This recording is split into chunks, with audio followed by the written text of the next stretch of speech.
Welcome to the Business Mechanics Show. This is your host, Vaughn Sigmund.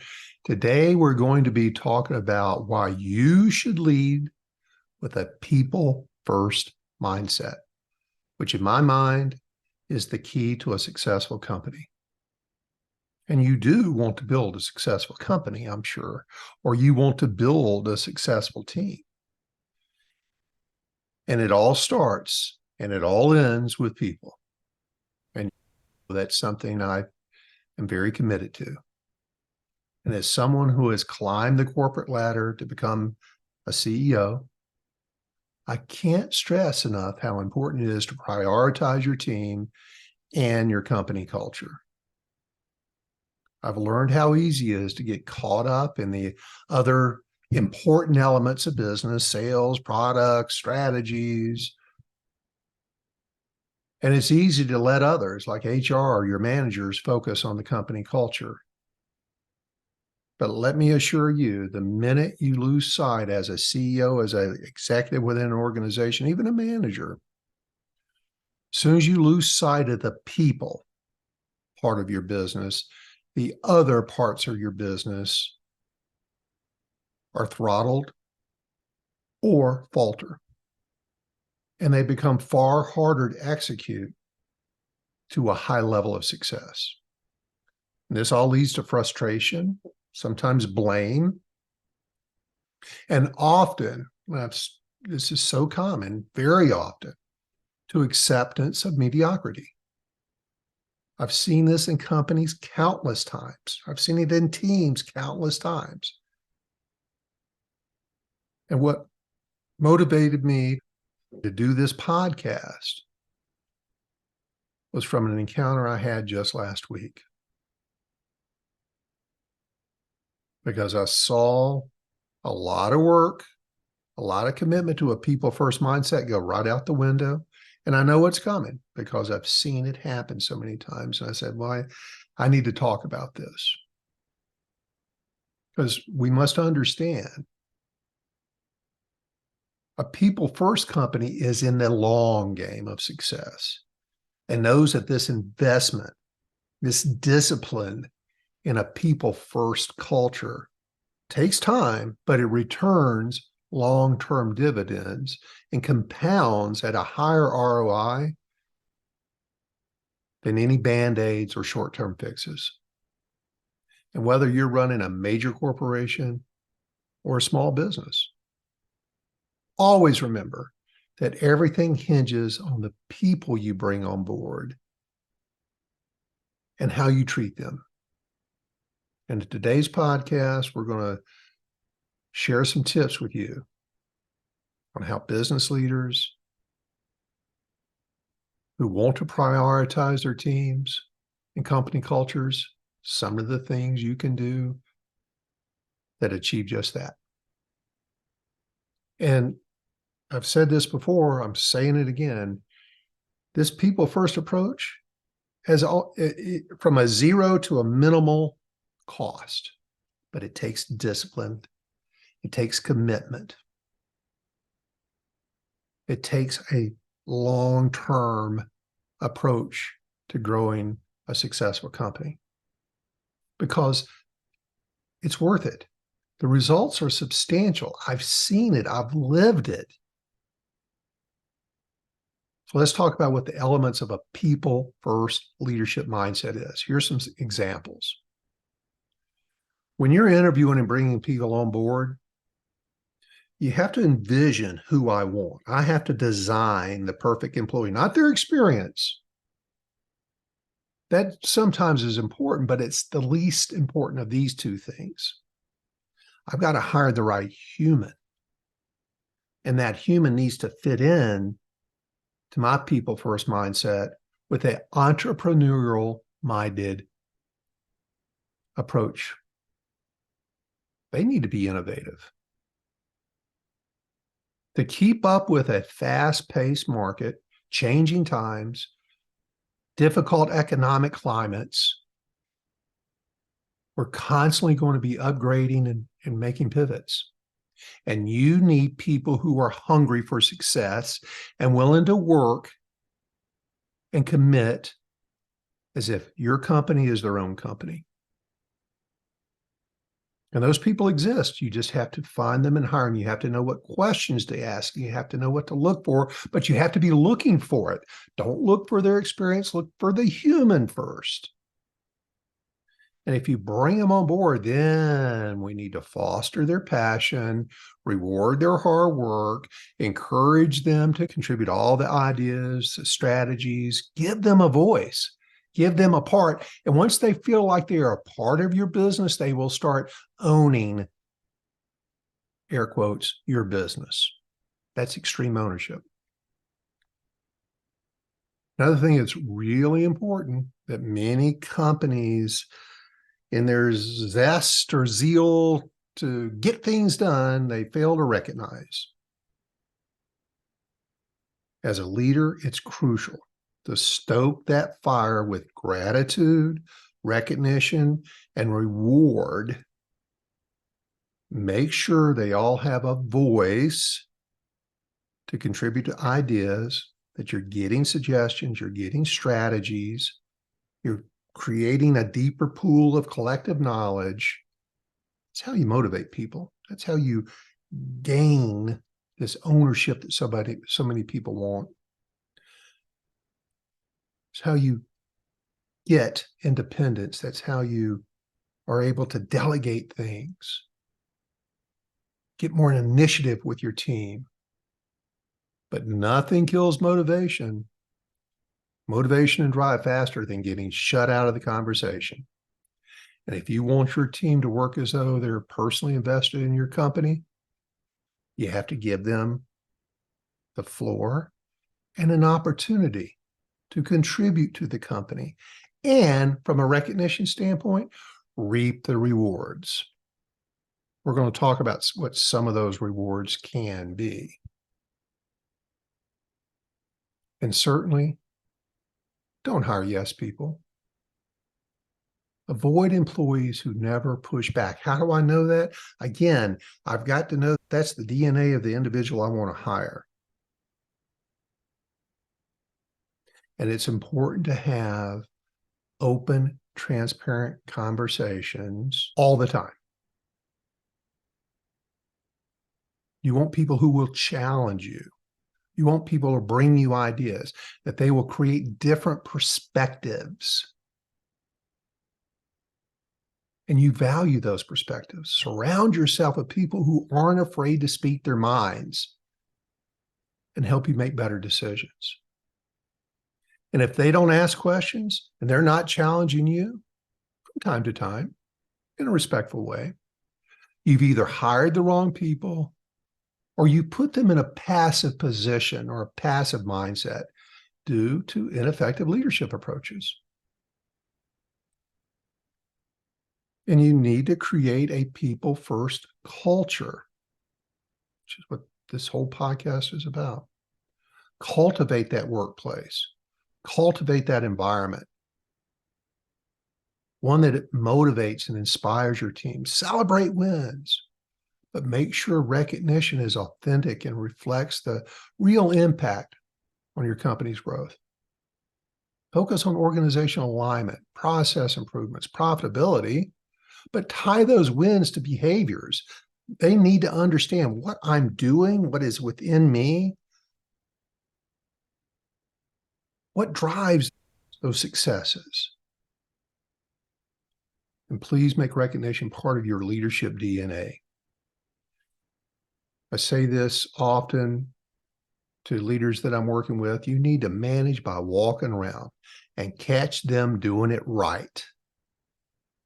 Just because. It doesn't have to be anything special. You need to just catch them doing it right all day, every day. Make the time, invest the time in recognition. And yes, even if it's just them just doing their job. That, again, is that rocket fuel to commitment. If you want them to be committed to you, you need to be committed to them. If you want them to care, you need to care. And one of the best ways to stoke all that is to be genuine, be real, but make sure you're patting them on the back on a regular basis, and that doesn't cost you a cent. Also, it's important to have a career roadmap. Everybody needs to know where they can go within this organization. More importantly, how do I get there? And I have to have the structure internally to get them there. I have to have the training programs, but more importantly, I have to have the people to deliver the training. So it is important to don't skip on mentorship. You need to invest in nurturing future leaders or mentors within your company. It's essential. It's non-negotiable if you want to be long-term successful. And by doing so, that ensures a very smooth transition as you promote these long-term leaders, these emerging leaders. You've got replacements on board. As you promote these and transition to these new leaders, you've got replacements through their mentorship efforts and your company's framework of development. You need to have an internal succession plan, and literally for almost every position, but certainly supervisory position. And that forces you to make sure that a development program for your direct reports is an essential attribute, not only your company, but your leadership team. You personally need to make time for mentoring sessions. They need to make time for mentoring sessions and show your commitment to their personal growth, thus the success of your company. You need to build a company that's powered by people. Prioritize the people in your business, hire the right team members, create a healthy workplace environment, adopt this coaching or mentorship mentality. Always remember my motto, no matter what business you're in, the people business, embrace that mindset. And when you're really disciplined around it, you're really committed to it, and you're really practicing it, you're living it, everything else falls in place. It's amazing. And at results-driven leadership, we specialize in helping companies excel in three key areas: organizational alignment, systems and process improvements, and profitability. But it's all done with a people first and a people first approach. You get that done, you're going to get all those other things easily, much more easily. So our training programs are all for managers and executives, focus on time behaviors to drive these values. And here's how a few companies that I know that we've worked with has achieved a people-first culture. One recognizes and highlights employees who make significant contributions. They're looking for this, and they have great ways of recognizing it, pointing it out, and advertising it. There's multiple ways to do it, whether it's through LinkedIn or internal portals, built bulletin boards in the break room, Teams messages. Give a shout out to employees' accomplishments. It can't be 50 times a day, all day. It needs to be something a little more special, but pointing these out, doing shout outs can go a very long way. Here's one instance that one of my clients, what they did was they recognized an IT staff member, and they were assigned the responsibility of creating a disaster recovery strategy. And while that doesn't sound so glamorous, it's a really crucial part of especially their business, but every business. When it hits the fan, what are we going to do? So this person invested their time and energy, research into creating a strategy for operations and business to continue if it hits the fan in the event of a disaster. And trust me, I've worked for companies who have these plans in place, and you'll appreciate it when you need it. It's not if it's going to happen, it's going to happen.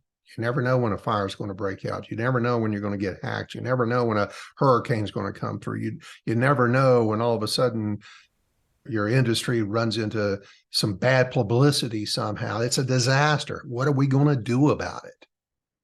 Think about worst case scenarios. SWOT, strengths, weakness, opportunities, threats. That's often shortcutted in the strategic planning, but keep in mind, we need to have a plan when threats occur. So that's just one way. They went on LinkedIn, praised this individual, sent them a handwritten card, posted their picture and a nice narrative from the CEO with their appreciation on the company's portal. And they do that on a regular basis. They do it about once a week. And then they have an employee of the month, which is very common, but they're very serious about the criteria for you becoming an employee of the month. And you need one too. Effective employee recognition. And let me just give you some other ways. I'm going to give you 5 budget-friendly ways to show appreciation, to recognize and rewarding your employees, your team members. Like I often say, it doesn't have to cost a dime, and these certainly will not break the bank. So here's some very inexpensive strategies. Ones that I've used, one that I've seen, some that I've had used on me, and they're so meaningful.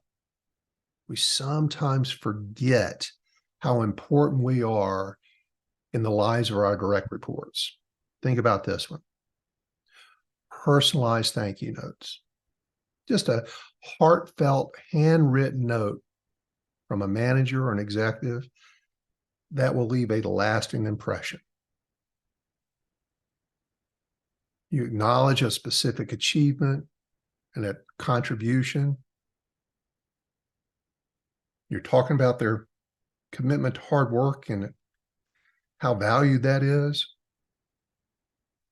It's I don't know, what's a postcard cost? 30 cents? $1? It's cheap. But it's the thought of that action that is so meaningful to people. Think about this. This is very popular today. Flexibility in work hours. Not everybody can pull this one off, but I'm going to throw it out there. Whether it's extra days off, extra vacation days, or just an easier schedule, flexibility in work hours or times worked. Think about it as recognition, granting employees who have gone above and beyond the freedom to adjust their schedules. It's a super powerful gesture of appreciation. Maybe they just need to arrive a little later. They can come in an hour later or leave early or enjoy a longer lunch break during a period of time that shows that you care about their work-life balance. Really important today. And certainly make sure that you're including public recognition. This really boosts morale. It inspires others by this publicity to celebrate those successes. And you can do this during team meetings or through company-wide emails. Shine this spotlight on employees' accomplishments. That not only motivates that employee who accomplished it, but it encourages others, their peers, to want to get that same recognition. There's another one, and this was used on me. I've used it myself, is give them an opportunity for professional development. Invest in their growth. And by doing so, you demonstrate their value. It could be online courses, webinars, conferences, workshops. Yes, these often cost a little bit, but the costs are generally pretty modest. But it's an investment that yields future benefits, because remember, their education is going to benefit you. It's going to make them feel more dedicated and motivated by you, committed to you, own more of their responsibilities there. So it benefits both sides. Very small investment. And I've got one company that does this next one so well. They have so much fun with it. It's so just simple. And you'll see this a lot in workplaces. And that's just a casual dress or a theme day. Now, I walked into this, is being recorded close to Halloween. I walked into one of my clients' buildings just this past week, and it was Halloween day, and people were in their costumes. A whole group of them had dressed like their boss, which was just hilarious because the boss has a very significant or unique look about him. But it just lightens the atmosphere. It shows appreciation. It shows fun, whether it's casual dress, theme days, football days, retro days, holiday days. Yeah, it's just lighthearted. It's fun. It brings the team together. Maybe do a little potluck lunch or something like that. Just celebrate. Celebrate. And those are just a handful. That's just 5 very simple and cost-effective gestures. There's dozens and dozens of them. And that'll create a workplace culture that prioritizes recognition and appreciation.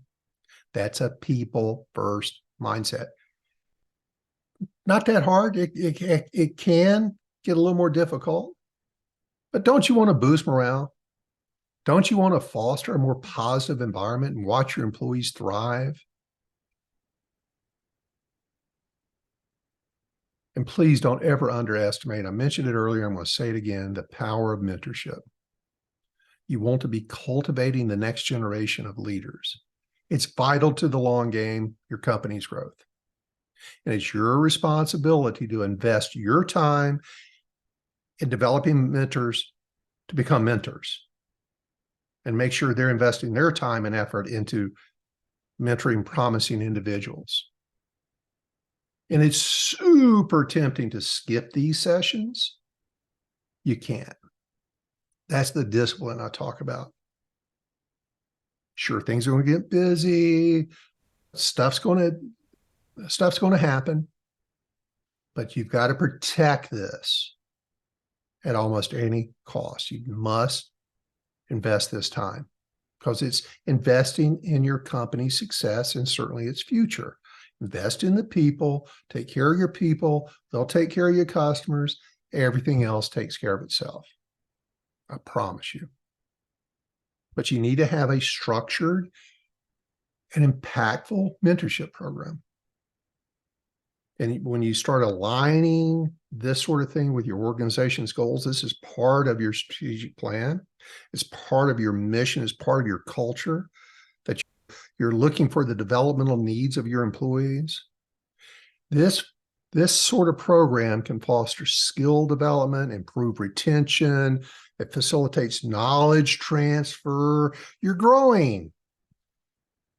If you want to scale your business, you have to scale your people. So mentoring your teams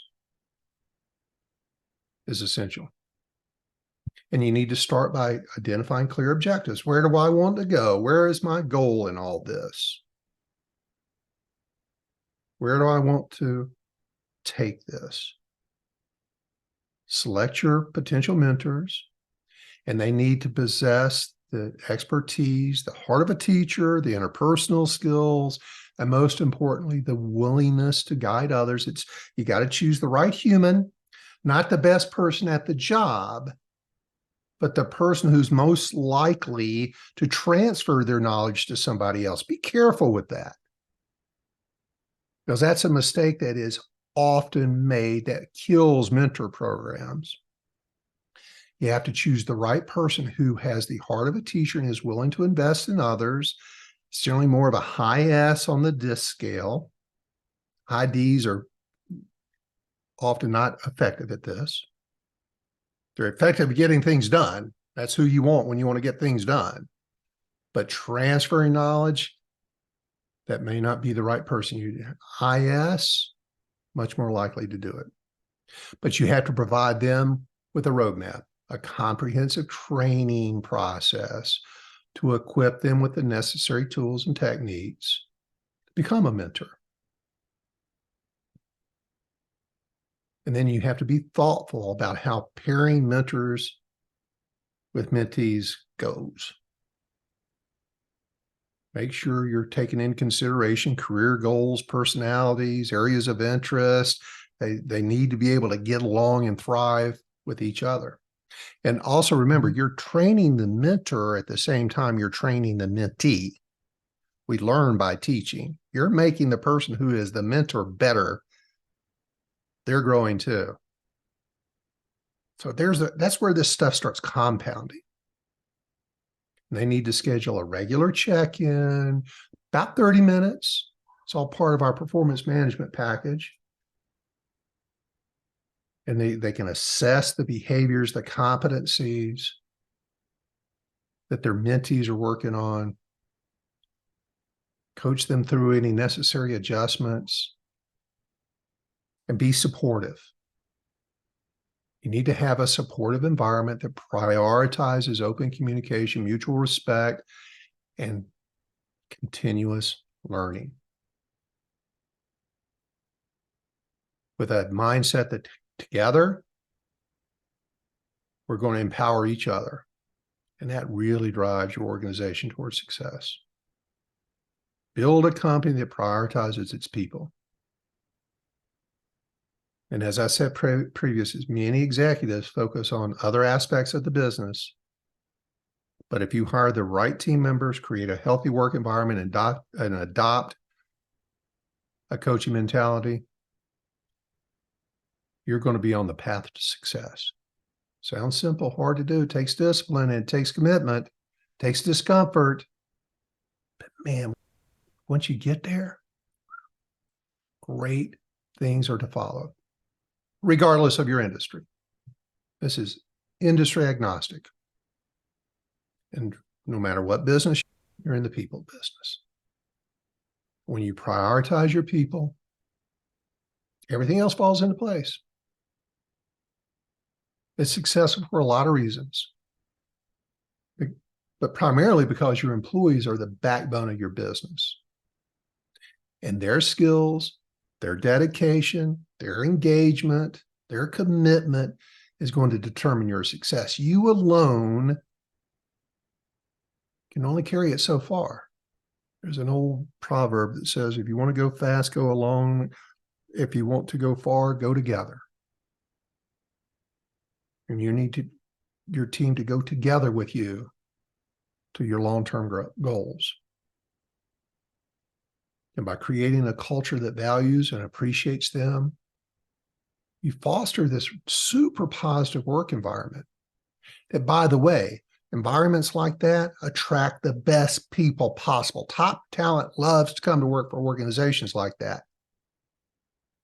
You're a magnet for other companies' talent, because believe me, your competitors aren't doing this. And the word will spread.